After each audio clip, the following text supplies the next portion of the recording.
Buenos días, buenas tardes, buenas noches, dependiendo de dónde nos estés viendo. Te saluda con muchísimo gusto Katy, un día más con nuestro programa Aquí te enteras. El día de hoy acompañada como siempre de mis amigas cómplices. Mónica. Hola, buenas tardes, buenos días, en cualquier parte del mundo que nos escuche. Aquí estamos las tres amigas para contarles varias historias. Diana. Queridos amigos, muchísimas gracias por acompañarnos como cada semana en cada podcast. Esperamos que este tema que estamos tratando el día de hoy sea de su interés y esperamos que nos sugieran temas o que nos manden su historia y nosotros las estaremos presentando aquí para ustedes. Así es, porque como ustedes ya saben, Aquí te enteras es un programa dedicado a esos mensajes reales que nos envían ustedes y que nosotros tratamos aquí a diario, que también puede ser un tema nuestro, con el que vamos a arrancar ya. El título del tema del que nos vamos a ocupar el día de hoy, o sea, no el tema, sino más bien el mensaje, ¿verdad? La historia de uno de nuestros seguidores de Swiss Latino que ha tenido el valor, el coraje de enviarnos para que, sobre todo, Katy la narre. Tiene como título el día de hoy La niña que amó hasta desaparecer, que ya nos dice mucho el título. Sí, es un título un poquito fuerte, ¿ah? Sí, sabes que parece el título de una telenovela, de una radionovela, de un libro, de estos románticos, trágicos románticos, como que anuncian el final desde el principio, ¿no? Nunca pensé que el amor pudiera doler tanto. Me llamo Natalia y esta es la historia de cómo me perdí amando a alguien y de cómo con el alma rota intenté encontrarme de nuevo. Desde niña aprendí a vivir en silencio. Quedé huérfana a los 10 años y crecí en un orfanato donde las palabras eran pocas y los abrazos todavía menos. Me refugié en los libros y en el trabajo duro. A los 19 años conseguí empleo en una pequeña panadería y me juré que jamás dependería de nadie. Entonces apareció Andrés. Al principio, todo en él era brillo. Su sonrisa tenía esa seguridad que me desarmaba. Sus palabras, un encanto que nunca había sentido. Me hizo sentir vista, como si por primera vez alguien se hubiera detenido a mirar a la chica invisible que siempre fui.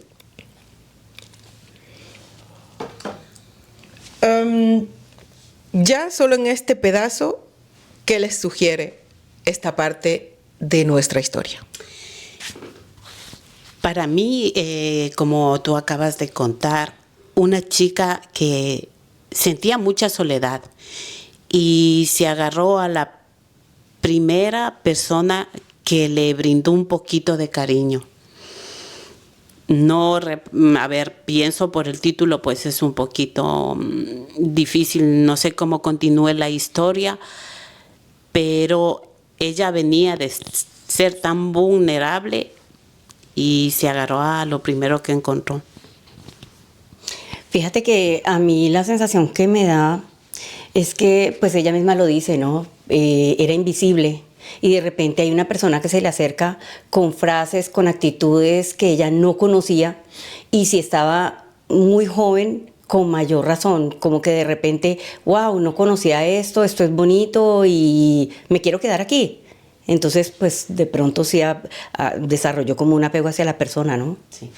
Sí. A mí es exactamente eso, como ha dicho Diana, lo que me parece súper importante en esta historia. El hecho de que ella se considere una persona invisible.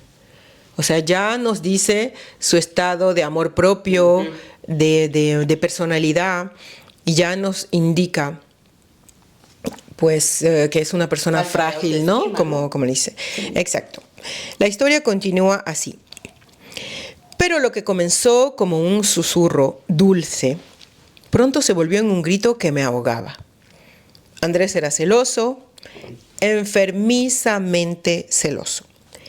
Si un cliente me sonreía en la panadería, él aparecía minutos después exigiendo explicaciones, revisando mi celular, mi ropa, mis mensajes.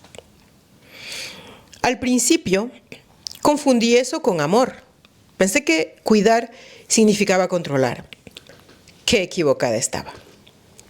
Su ego era más grande que cualquier espacio que yo pudiera ocupar.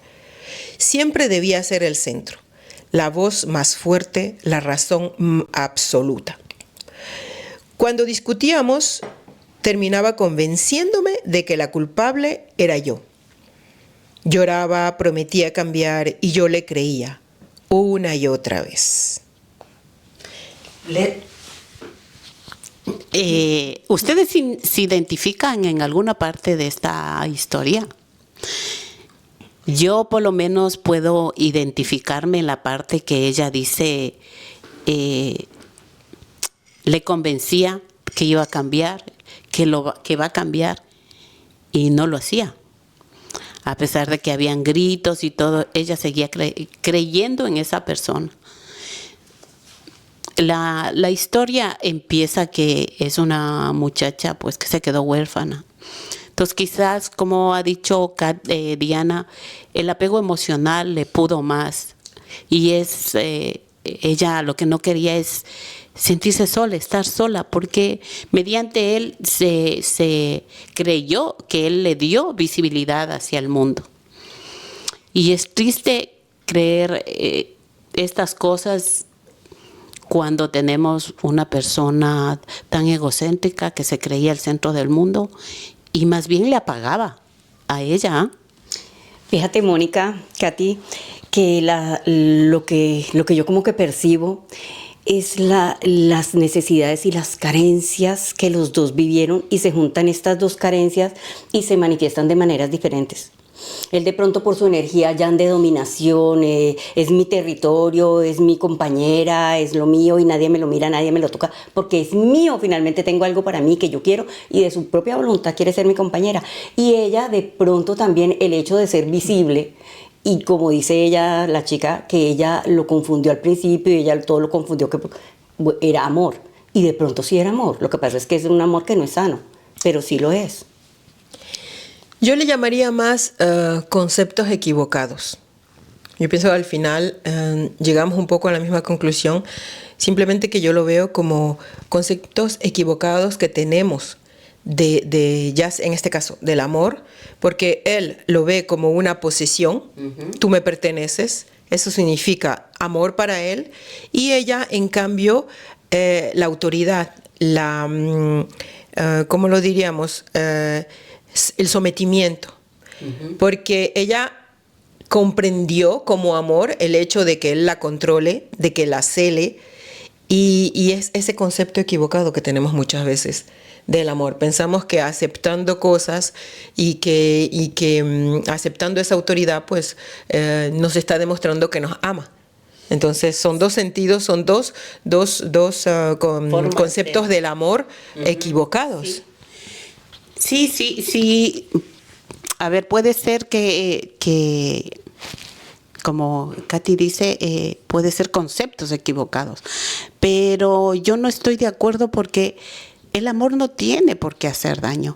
Nosotros bajo nuestras propias experiencias, hemos vivido cosas y hemos creído que era amor. Pero al final ese no es un amor. Él no le amaba porque le estaba haciendo mucho daño. Entonces él, al ser totalmente egocéntrico, él se amaba a él, no le amaba a ella. No puede ser eso amor. Él quería tener algo para sentirse seguro. Tenía mucha inseguridad. Él tenía muchísima inseguridad. La historia es de ella. De él no sabemos nada, pero yo puedo decir que no es amar. El amor no es así. Yo pienso que en eso estamos de acuerdo las tres, que eso no es amar, pero yo depende de sabes que a veces no es necesariamente amar o no amar, sino que la educación que tenemos cuando somos pequeños, el ejemplo que tenemos, lo que vemos, lo que vivimos, a veces nos conlleva a equivocarnos en ese sentido, a pensar que así es como se ama, que así es. Es con el tiempo y con la experiencia que nos damos cuenta y que realizamos o que nos decimos, puchi, me he dado cuenta que estaba equivocado. O a veces no. Eso cuando somos capaces de autoanalizarnos, de ponernos nosotros mismos ¿cómo se dice?, en duda y examinarnos y darnos cuenta que estamos cometiendo errores. No todo el mundo tiene tampoco esa capacidad de autoanálisis, pero porque también lo he creído, porque también lo viví, también lo acepté. Por eso también el hecho de que no le podemos echar la culpa a una persona, porque somos dos y tanta culpa tiene el que acepta y el que se somete porque cree que esa forma también se ama, como el que impone. Sí, fíjate que, bueno, esa parte también me parece a mí supremamente interesante. Ya fuiste a una parte un poco más profunda, pero fíjate que yo pienso que él sí la ama o él sí la amaba. Lo que sucede es que no sabía la manera, no sabía la forma, porque vienen de mundos donde fueron personas tratadas de una manera menos afectuosa, no fueron criados con cariño, porque las personas que tenían que tener de manera natural un afecto, un cariño y un compromiso hacia ellos estaban ausentes, no estaban porque ellos eran huérfanos, ¿no? Fue lo que entendí. Entonces, ella. Bueno, al menos ella, vale. Entonces, lo que ellos se crearon con respecto al amor lo fueron aprendiendo y lo fueron manifestando como pudieron. Entonces, de pronto esos análisis profundos que estamos haciendo nosotros ahora, yo no los veo a ellos haciendo ese tipo de reflexiones, los veo aprendiendo con las caídas, porque ¿cómo le enseñas? El amor se aprende en casa. No sabemos cómo ha terminado la historia, ¿eh? Ajá. Todavía no sabemos. Vale, pero en todo caso, para decirte, de pronto sí es maltrato, efectivamente, y para mí sí era amor, pero no era un amor sano. Entonces, de pronto, confundir el amor con la posesión, o ese amor de que es mío, no lo quiero perder a lo que me cueste y a lo que le cueste al mundo, de pronto fue lo que hizo de él una persona que pudiera calificarse como tóxica, porque si la hacía sufrir, el amor no hace sufrir. Continuamos con el relato de nuestra amiga, que es quien nos ha enviado, nos ha permitido compartir su vivencia. Andrés era irresponsable, un huracán constante. Perdía trabajos, mentía, desaparecía noches enteras. Mientras yo trabajaba horas extras, él salía a distraerse. Sabía que consumía drogas, lo negaba, luego lo admitía, luego lo negaba una vez más. Cada línea blanca sobre la mesa era una promesa rota más. A veces cuando llegaba drogado, su mirada se volvía fría, desconocida, y entonces aparecía su peor cara. Me gritaba, me insultaba, me empujaba. Nunca me golpeó directamente, pero sus palabras eran puños que no dejaban moretones visibles. Yo callaba porque no tenía a nadie, porque creía que amar significaba aguantar, porque la niña huérfana que fui tenía miedo de quedarse sola otra vez. Claro. Yo continuaré diciendo que, es una historia real, es una historia que ha pasado hace nada, como nosotras por lo menos yo pude verificar que eso pasó hace muy poco. Entonces, en la actualidad, sabemos que hay medios para poder mejorar. Si él realmente le amaba, él buscaba unos medios. Y aquí se ve que cada vez le hacía muchísimo más daño. Se valía del miedo a la soledad de ella, porque el agresor, vamos a decir en este caso, se da cuenta de lo que está haciendo. Se da cuenta si tú tienes miedo. Y ese miedo pues le da como más valor a la otra persona. Pero eso yo seguiré diciendo que eso no es amor. Se confunde el amor, sí puede ser. Que él confundía estar enamorado de ella, pero no lo estaba. Mónica, Katy, yo les hago una pregunta. Es una respuesta de sí o no. Hay muchos países, incluyendo Suiza, en donde los drogadictos son considerados enfermos, ¿sí o no? Sí. Yo no te doy mi respuesta porque Es una pregunta de sí o no porque es un concepto que ya tiene el país, no es una pregunta de lo que tú hay piensas. países, sí, hay países, pero no es lo que yo pienso, pero sí hay países en los que son considerados enfermos. Bueno, entonces ahí se juntan dos cosas. Es una persona que tiene una situación de personalidad que es agresivo, que no es porque no la haya golpeado, que no la lastimó, porque la misma chica lo dice. Y adicionamos el tema de las drogas. Entonces esto hace que la situación sea más posible, más fácil de ver que eso puede escalar y puede ir a peores. La suerte con la chica es que si está joven... Ah, bueno, no sabes. Vale, listo. Vale. A mí este segmento, esta parte de la historia, me lleva a lo que ya discutimos en nuestro anterior podcast. O sea, ¿cómo puedes creer que una persona, como ella nos dice, que era irresponsable, que perdía sus trabajos, que se drogaba? O sea, ¿cómo puedes esperar que una persona que no es responsable consigo mismo, que no se quiere a sí mismo, te quiera a ti? Esa es la pregunta. ¿Sabes qué es lo que yo puedo pensar?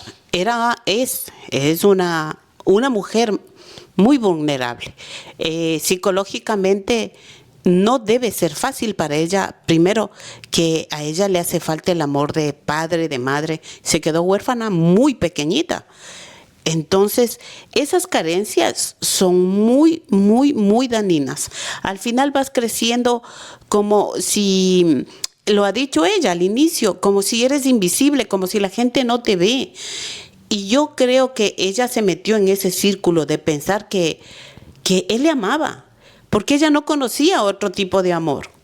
Entonces ella dijo, pues esto es amor, él es así, él pues pierde los trabajos, es un irresponsable y encima pues tiene otros factores que le llevan a ser un hombre como es, pero ella no se daba cuenta que eso más bien estaba provocándole más daño a ella personalmente.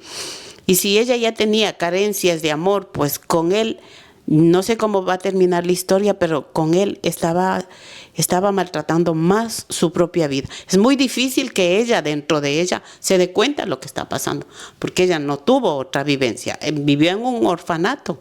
En el orfanato que veía, en el orfanato ella no tenía referencia de padre ni madre. Entonces yo ahí veo que como dije al principio, se agarró a alguien que creyó que le amaba. Mira, hay diferentes tipos de dependencia. Hay gente que es dependencia a las drogas, al cigarrillo, al alcohol, diferentes tipos, y los dependientes emocionales. Ella podrá no ser o no tener algún tipo de adicción a alguna droga, pero el hecho de haber estado allí de manera voluntaria es posible que ella sea una dependiente afectiva. Y él también tiene su dependencia. Entonces son dos situaciones más bien dramáticas que se juntaron en un momento en el camino para tener un aprendizaje juntos y descubrir si realmente eso es lo que quieren de la vida. Exactamente. Yo en eso estoy 100% de acuerdo. ¿Por qué? Porque la dependencia la tienen los dos. La necesidad afectiva la tienen los dos. Cada uno a su manera va buscando en el otro algo que le hace falta.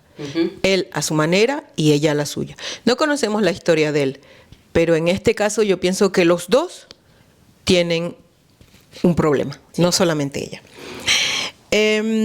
Vamos a continuar con el relato de nuestra amiga.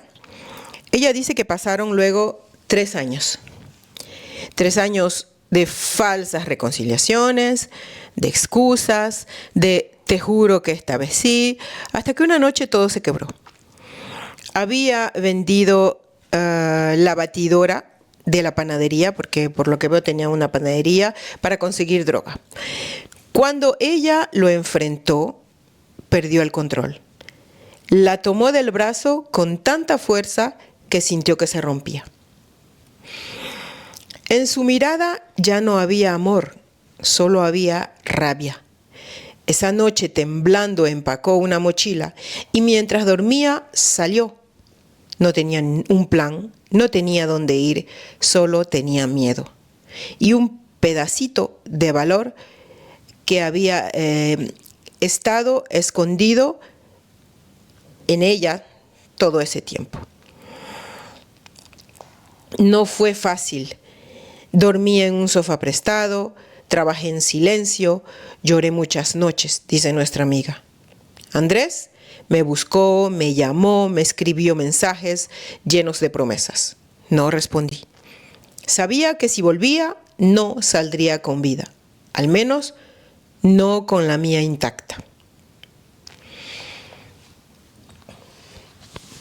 Es una historia, para mí yo veo que es una historia de mucho sufrimiento. Al final, mira como ella dice, se armó de valor, porque cuando se tiene miedo es muy difícil, es muy difícil.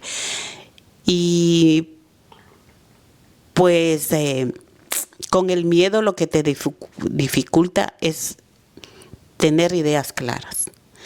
El miedo se apropia de tu ser y no te deja salir adelante. Es como si tú dices, es que si yo me voy, me va a encontrar y es capaz de hacerme daño. Al menos ella tuvo ese valor y se logró ir de al lado de él. Ahora, no sé qué pasó después. Mira, yo pienso que más que valor, ella estaba harta. Mira, hasta aquí. Y descubrió justo en ese momento donde ya no le cabía una gota de agua más al vaso, en donde ella dijo, no tengo nada, ¿qué me voy a llevar? Y descubrió que en 3 años, porque fue lo que dijiste, ¿no? Sí.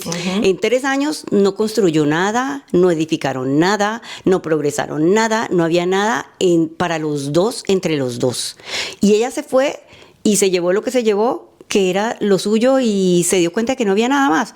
Entonces, aparte de que se llevó el miedo, también esa sensación de hartazgo, de no tengo nada y el tiempo está pasando y cada vez antes se pierden las cosas porque se perdió la licuadora. Sí. Yo por experiencia propia, porque esta historia me llega mucho, nosotras pasamos, cuando vivimos una situación así, pasamos por varias etapas. La primera es el amor el que domina y te dices no, le quieres ayudar, ves a la otra persona como una persona que tiene un problema y tú por el amor que sientes por esa persona no le quieres abandonar, entonces decides luchar, enfrentarte, avanzar, creer que esa persona puede cambiar y hacer todo lo que está en tus manos por ayudarle a cambiar y hacer de él una mejor persona, o por lo menos la persona que tú quieres tener contigo. Después de eso, pasamos a la otra etapa. Nuestra amiga no nos ha dicho si han tenido hijos o no han tenido hijos. Aquí no ha dicho que a los 3 años se exacto. Dependiendo de esa situación, si tienes hijos, ya no es solo por la persona, sino también por tus hijos. Sí. Entonces, te dices, ok, perdonas una vez, perdonas 2 veces, vamos a seguir. Vamos a luchar porque te dices que tienes que luchar por ese amor. Vuelves a creer, vuelves a luchar. Después ya llega la etapa en que ya no solo piensas en él, en tus hijos o en su familia también, porque las mujeres somos así, porque adoptamos esa responsabilidad de la persona con la que vivimos. Pensamos que la vida de esa persona, o sea, nos depende también de nosotras, que el futuro de esa persona depende también de nosotras. Adoptamos esas responsabilidades como pareja. Entonces, y ya no es solo la pena, sino te dices, claro, me tiene a mí, solo me tiene a mí, sigues allí. Ya no es solo el amor, sino ya esto se vuelve como pena, ¿verdad? Como te da pena dejarle solo, quieres que salga adelante. Ok, ya no es el amor. Hasta que llega un momento en que ya te das cuenta de que ya no es el amor lo que te tiene ahí, que ya no es la pena tampoco. Entonces te dices, no. Empiezas como a despertarte. Quizás hiciste tanto para ayudar. Exacto. Que ya no, ves que no. Empiezas a despertarte y te dices, no, o sea, si él no se ayuda, no me ayuda, yo no puedo. yo no puedo. Y ya empiezas un poco a ver la realidad, ya te vas separando porque también puede haber el miedo que viene a paralizarte, te vas separando un poco del miedo y todo, y llega un día en que ya te dices, ya no tengo nada que perder. Ya no tengo nada que perder, y ahí sí ya no ves ni miedo, ni pena, ni nada. Entonces ya te dices que o sigues para adelante, o te quedas allí.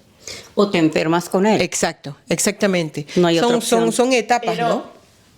Ojo, que ella lo que ha dicho es que o llegar a que ella pierda la vida. O sea, que ella ya le veía a él ir más allá. O sea, ya con él, ya era muy delicado. Entonces, si sufrió más violencia física, Sí. para que ella tenga ese temor y lo exprese, algo tenido que pasar. A ver, yo como una persona que puedo decirlo sin ningún tipo de reparo, yo sé lo que es eso. Una persona drogada, solo en la mirada, no hace falta que te agredan, sino que cuando tú le miras a los ojos, es como si el alma de esa persona se va. Se vuelve una persona que está drogada, dependiendo de la droga que consuma. Esa persona es como si tú ves un zombie. Okay. Tú ya no ves a la persona que tú amas en ese cuerpo. Ves a un ser que no reconoces. Y eso es lo que te da miedo.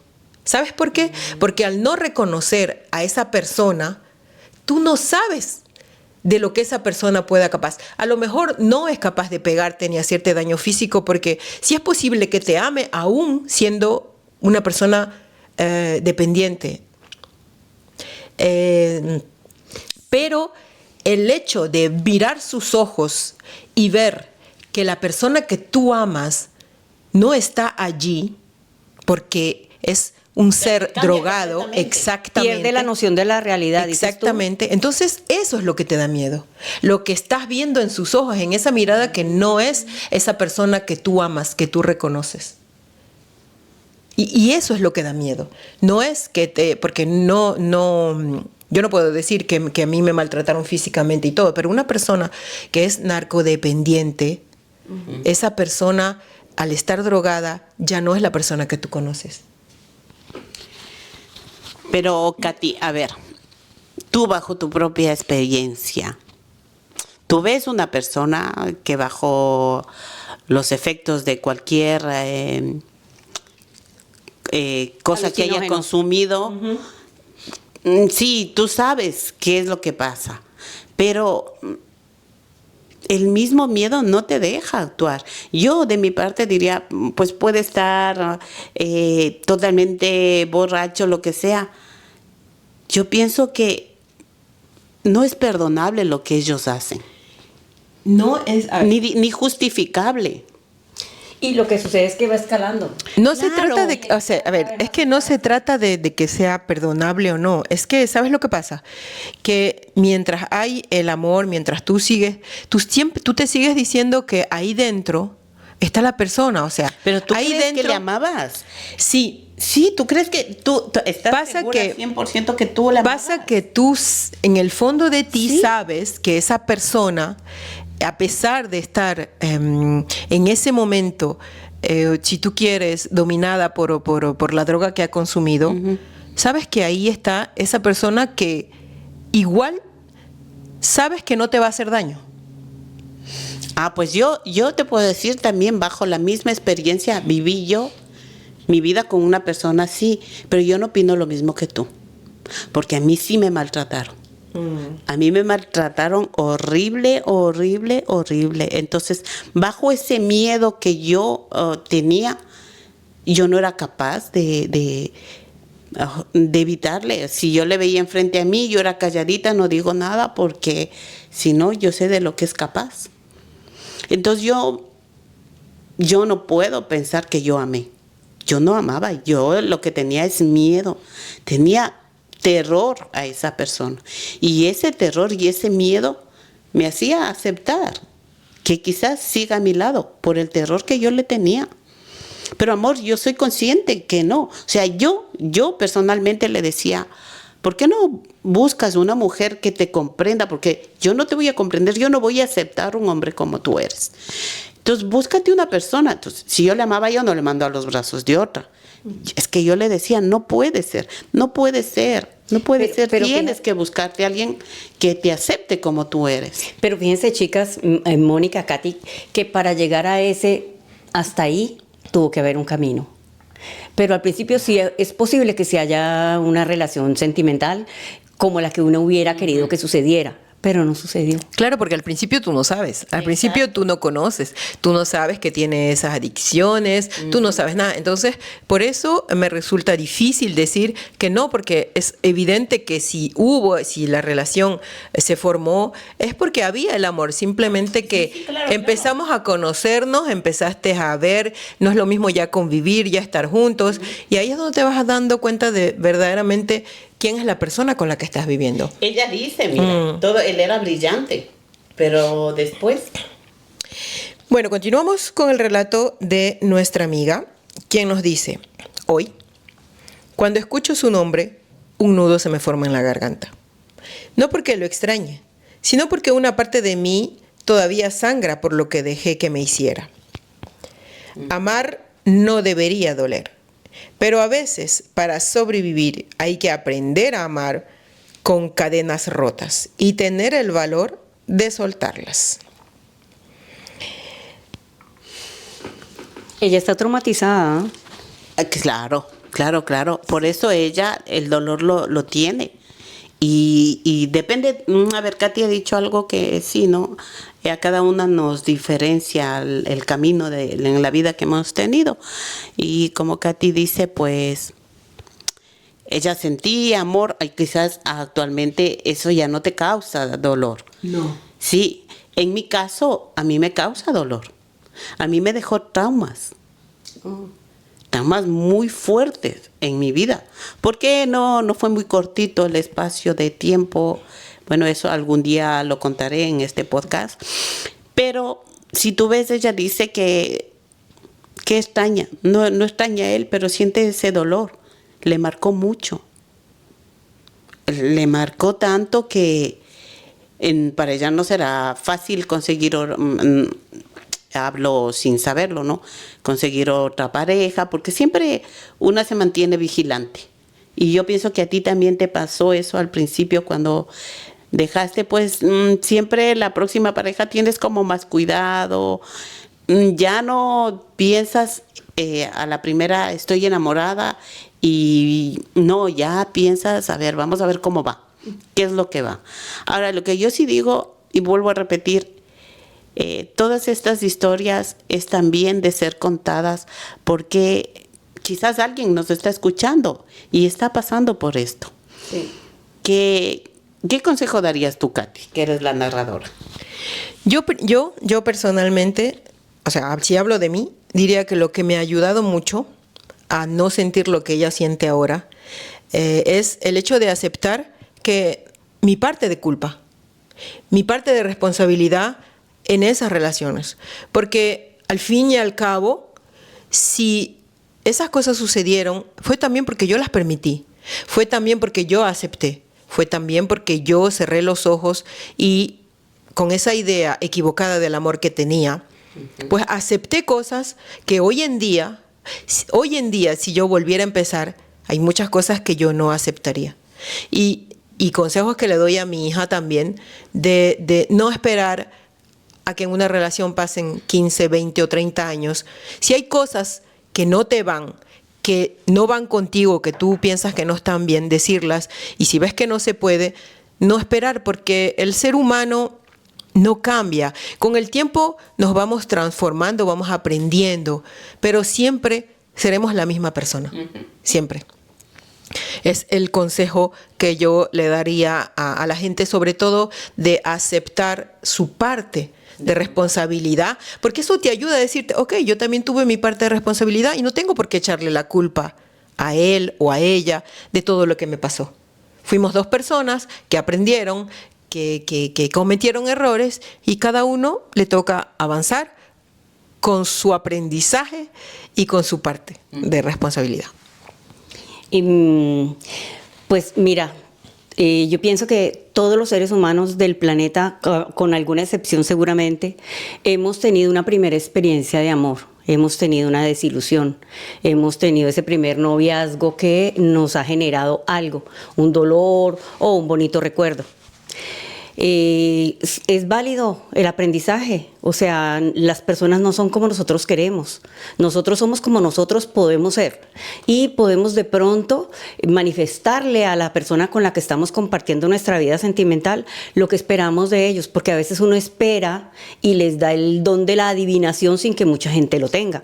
Y a veces tenemos muy mala comunicación nosotros mismos.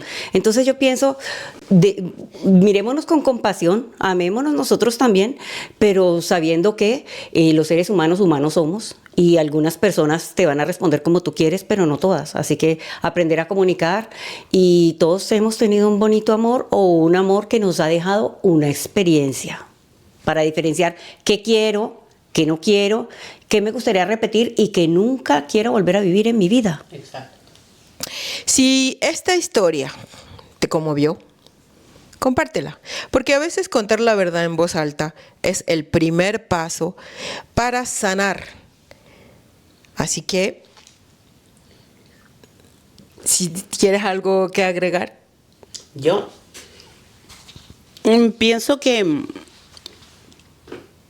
muchas veces, muchos de los seres humanos actualmente creemos que no está bien acudir al psicólogo y cosas así.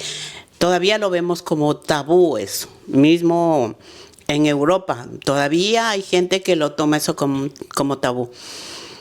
Pero todo el mundo, por mi experiencia propia, digo que todo el mundo necesita en un momento de su vida ser tratado psicológicamente. Y eso, aparte de hablar, porque siempre hay una amiga y alguien, hay cosas que nos guardamos mucho. Esta vez esta persona pues ha mandado a que narremos. Quizás eso le va a ayudar mucho, pero no solo a ella, sino que a mujeres que se encuentran en la misma situación, que no saben que eso, yo continuaré diciendo que eso no es amor, que está cometiendo un error si cree que eso es amor. No, el amor no hace daño. Bueno, y con esto nosotros nos despedimos por el día de hoy. Gracias al podcast Aquí te enteras y a las mujeres que relataron mi historia, nos dice nuestra amiga, y en especial a la invitada, que es una mujer increíble. Es Diana. Es Diana. Porque es Diana quien ha venido.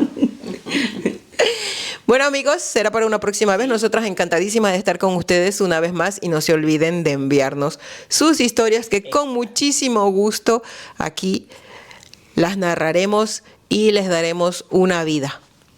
Muchísimas gracias por sus likes, gracias por compartir la historia y por enviarnos también las historias que ustedes quieran compartir. Gracias. Gracias y hasta la próxima. Chao.